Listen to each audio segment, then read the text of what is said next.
36, boxnya asli kece banget, kelihatan premium, dan Jordan Brand selalu ngasih box yang spesial di sepatu signature seriesnya guys. Bukaannya kayak gini.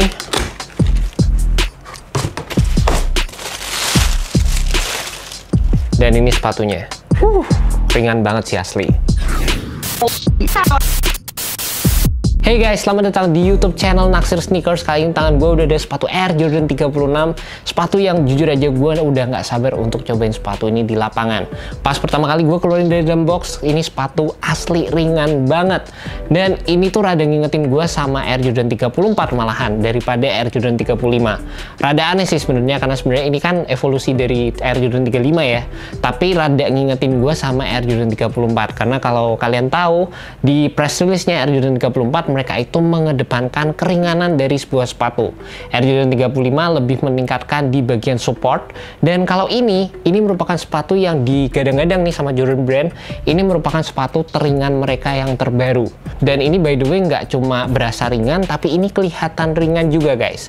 Ntar kita bakal bahas teknologi yang ada di sepatu ini, dan sebelumnya kalau kalian tertarik dengan sepatu ini dijual dengan harga Rp2.729.000, dan kalian bisa ngedapetin sepatu ini di Hoops Point guys. Gue udah masukkan link di bawah, jadi kalian tinggal klik dan langsung menuju ke website dari Hoops Point. Dari segi colorway, ini sih menurut gua colorway yang cukup unik ya. Jarang sepatu Jordan dikasih warna ungu, terus warna putih, warna hitam, warna orange. Sebenarnya ada yang ngingetin gua sama tim Phoenix Suns guys. Menurut gua sih colorway memang unik, tapi buat gua pribadi gua tetap lebih prefer colorway yang simple, colorway yang lebih menunjukkan Jordan di tim Chicago Bulls. Jadi kayak warna yang putih, hitam, merah, itu menurut gua cakep banget, dan mungkin next gua bakal review colorway itu juga guys. Dan terlebih lagi gua sih masih kaget seberapa ringannya ini sepatu. Dan gak cuma ringan sih guys, ini sepatu tuh kayak tembus pandang gitu, jadi kalian bisa kelihatan bagian dalamnya. Ini kalau gue mau tunjukin kalian, gue bisa pakai flash. Nah nih, kalian bisa ngeliat nih bagian dalam dari sepatunya kelihatan gitu. Dan dengan penggunaan material seperti ini, sebenarnya kalian tuh bisa mix-matchin sepatu ini dengan kaos kaki yang kalian pakai di lapangan. Jadi makin ya kalian bisa lebih ekspresif lagi lah guys. Dan dari segi materialnya, ini merupakan salah satu teknologi terbaru dari Jordan Brand yang diberi nama Jacquard Leno Weave.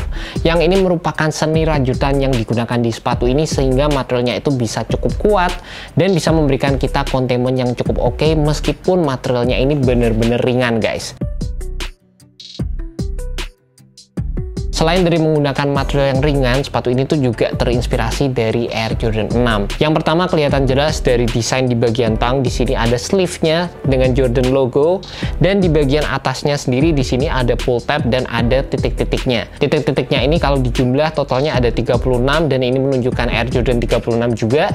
Dan di bagian belakang dari tangnya di sini ada tulisan Air Jordan. Di samping itu di bagian belakang di sini ada wings yang mirip banget sama Air Jordan 6, logo Nike Air, dan juga di samping itu di bagian bawah dari sepatunya di sini ada lubang yang ini sama persis dengan lubang yang ada di bagian tang dari Air Jordan 6. Ngomongin dari segi fit, menurut gue sih sepatu ini fit true to size. Di bagian depan sini memang terbilang rada sempit, jadi buat kalian para wide footers atau yang punya kaki yang sedikit lebar, pastikan kalian cobain dulu di toko, jadi kalian nggak sampai salah beli size. Dan juga di samping itu ya guys, gue ngerasa di bagian tangnya ini identik banget, atau bisa dibilang desainnya itu mirip dengan Air Jordan 34. Cukup nyaman sih buat gue. Cuma di bagian belakang sini dari segi paddingnya, gue bisa bilang padding yang digunakan di sepatu ini nggak terlalu banyak. Gue tetap lebih prefer padding seperti ini dibandingkan dengan padding Air Jordan 35 yang kayak dibikin menjorok ke dalam gitu. Gue kurang begitu suka. Tapi kalau bisa dibandingin sama Air Jordan 34 atau Air Jordan 35 low, gue jujur aja lebih prefer pola padding yang ada di sepatu Air Jordan 34 dan Air Jordan 35 low. Selain itu dari segi cushionnya, ini part yang gue ngerasa kayak ada love hate juga. Jadi ada part yang gue suka, ada part yang gue ngerasa kayak ya rada aneh gitulah. Yang pertama gue suka karena ini gue ngerasa ya ini part di upgrade banget. Jadi dari Air Jordan 35 ke Air Jordan 36 sekarang kita mendapatkan full length zoom strobel, dan ada extra zoom lagi di bagian forefoot. Jadi berasa enak banget. Ini cushioning yang bisa dibilang mirip dengan cushioning yang ada di sepatu KD13, dan menurut gue sih secara first impression gue bahkan tuh cobain langsung Air Jordan 36 sama Air Jordan 35, dan menurut gue sih berasa memang enak Air Jordan 36 guys. Tapi di satu sisi gue ngerasa kayak Jordan Brand itu udah identik banget sama namanya unlock zoom, dan sekarang diganti ke penggunaan zoom strobel ini kayak terlalu identik sama sepatu-sepatu Nike yang lain. Meskipun secara first impression atau secara feel-nya sendiri ini juga berasa lebih nyaman guys. Satu yang mungkin gue kerasa rada aneh pas pakai sepatu ini di bagian depan, gue merasa rada tipis dikit guys. Ini mungkin dikarenakan dengan adanya bagian yang keluar tepat di bagian zoom back-nya. Jadi kalau kalian lihat di bawah sini, ini ada bagian yang di cut out, bagian yang menjorok keluar, dan ini mungkin bikin rada nggak stabil dikit ya guys. Ini secara first impression aja sih.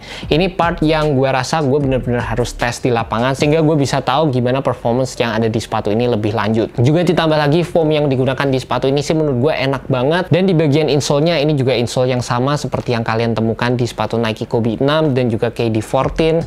Jadi ini insole perlu yang namanya break in time. Semakin sering kalian pakai sepatunya, semakin nyaman juga insole-nya guys. Selain itu, teknologi yang cukup menarik juga di sepatu Air Jordan 36 adanya X-Flip Plate, dimana kalian bisa ngelihat X-Flip Plate-nya ini udah beda banget sama seri-seri sebelumnya. Ini lebih minimalis, dan juga part ini tuh berfungsi untuk memberikan kalian torsional support dan membuat sepatu Air Jordan 36 ini cukup ringan karena di bagian tengahnya ini bolong, nggak ada material foamnya. Di bagian tractionnya gue juga cukup suka dengan penggunaan traction yang ada di sepatu ini, karena tractionnya bisa dibilang lebih tebal dibandingkan dengan dua versi sebelumnya, dan terlebih lagi ini full herringbone, nggak ada gimmick sama sekali.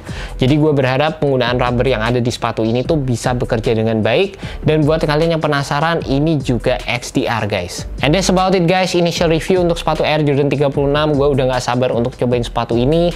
Gue penasaran gimana teknologinya satu sama lain itu bisa berintegrasi, dan juga di samping itu ya guys, gue bener-bener penasaran sama ketahanan material upper yang ada di sepatu ini. Secara first impression sebenarnya nggak berasa gimana-gimana sih, berasa nyaman-nyaman aja, berasa kayak material yang cukup kuat, dan kalau ini memang bener-bener bisa perform secara optimal, siapa tahu ini bisa jadi salah satu sepatu terbaik di tahun 2021 guys. And that's about it, thank you so much buat kalian udah nonton video kali ini. Thank you juga buat Hoops Point. See you next video guys, jangan lupa subscribe, like, dan share video ini ke teman-teman kalian yang cinta sneaker seperti gue. Well guys, thank you so much, have a good one, peace.